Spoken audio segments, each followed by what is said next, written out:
15 minutes, and we'll go back to Mr. Gowdy. Thank you, Mr. Chairman. Director Comey, you and I were discussing the felonious dissemination of classified material during the last round. Is there an exception in the law for current or former U.S. officials who request anonymity? To release classified information? Yes, sir. No. Is there an exception in the law for reporters who want to break a story? Well, that's a harder question as to whether a reporter incurs criminal liability by publishing classified information, and one probably beyond my ken. I'm not as good a lawyer as Mr. Schiff said I used to be. Well, I don't know about that, but the statute does use the word publish, doesn't it? It does, but that's a question I know the Department of Justice has struggled with through administration after administration. I know the department struggled with it, the Fourth Circuit struggled with it, lots of people have struggled with it, but you're not aware of an exception in the current dissemination of classified information statute that carves out an exception for reporters. No, I'm not aware of anything carved out in the statute. I don't think a reporter has been prosecuted, certainly in my lifetime, though. Well, there have been a lot of statutes at bar in this investigation for which no one's ever been prosecuted or convicted, and that does not keep people from discussing those statutes, namely the Logan Act. In theory, how would reporters know a U.S. citizen made a telephone call to an agent of foreign power? How would they know legally? Yes.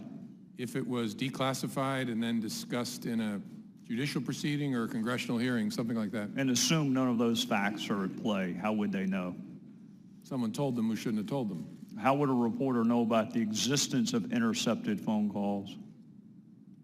Well, same thing. In a legitimate way, through an appropriate proceeding where there's been declassification. In any other way, in an illegitimate way.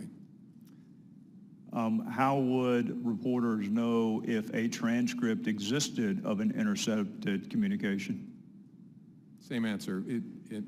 The only legitimate way would be through a proceeding, appropriate proceeding. The illegitimate way would be somebody told them who shouldn't have told them.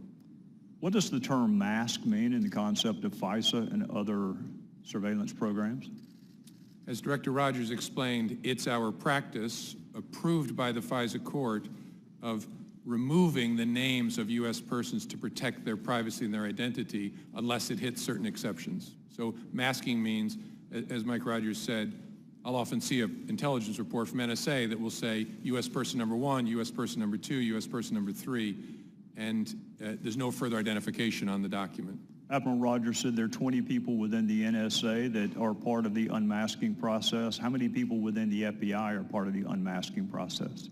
I don't know for sure. As I sit here, surely more, given the nature of the FBI's work. We come into contact with U.S. persons a whole lot more than the NSA does, because we may be we only conduct our operations in the United States to collect electronic surveillance, to conduct electronic surveillance.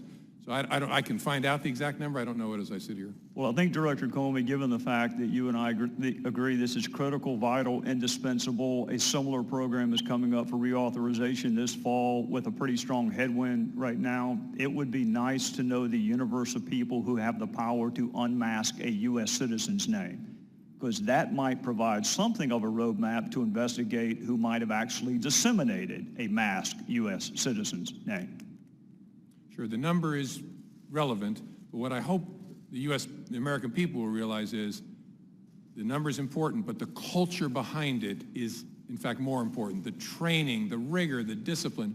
We are obsessive about FISA and the FBI for reasons I hope make sense to this committee, but everything that's FISA has to be labeled in such a way to warn people, this is FISA. We treat this in a special way.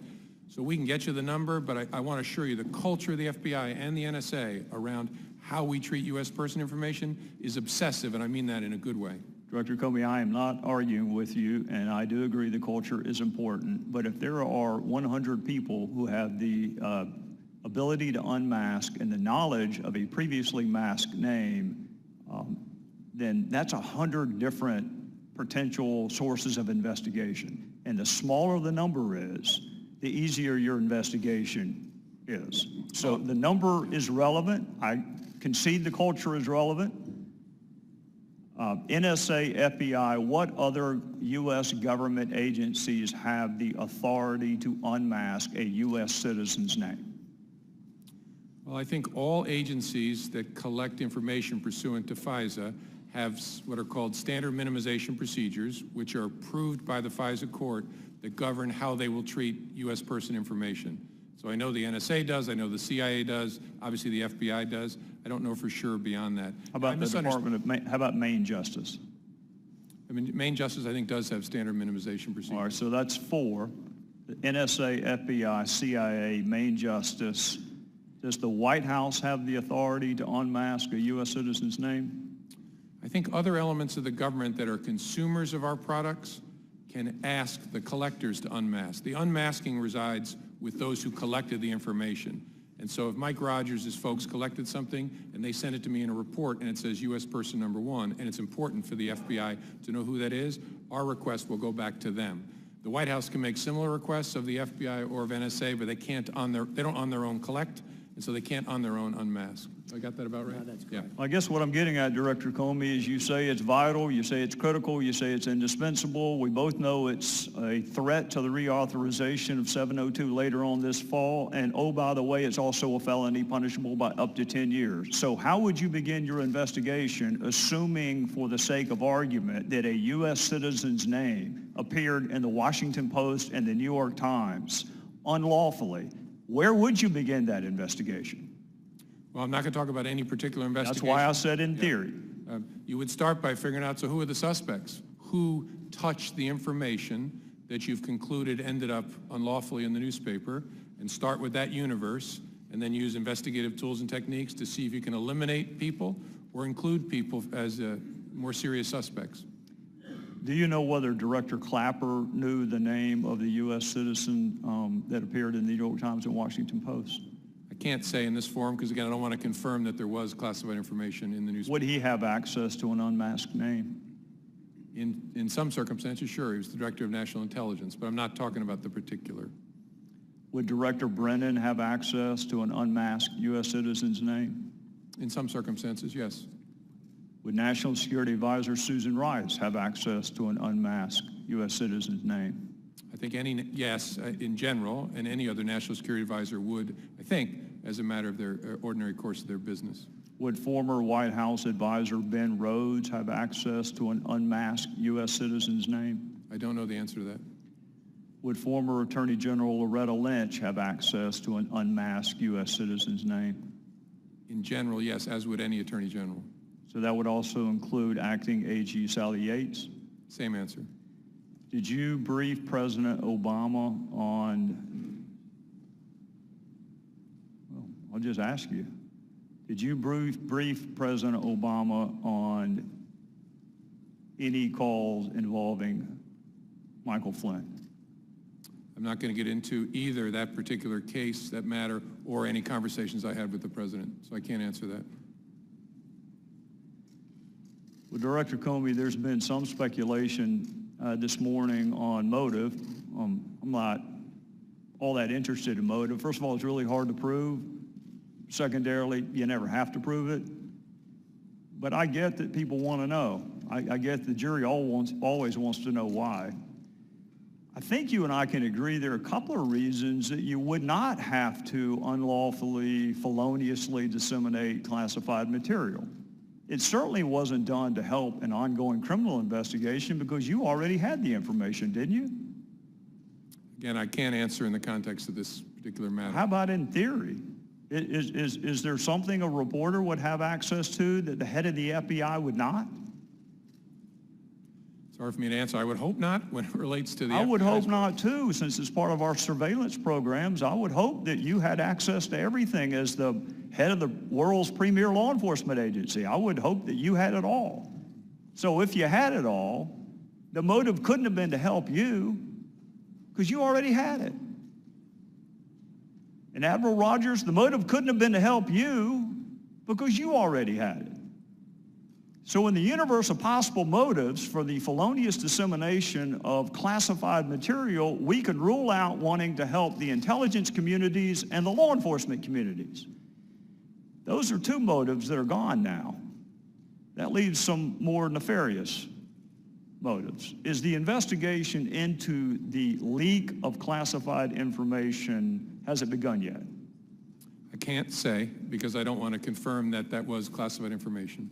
Well, I don't want to quarrel with you, Director Comey, and I do understand that you cannot ordinarily confirm or deny the existence of an investigation. But you did it this morning citing DOJ policy given the gravity of the fact pattern.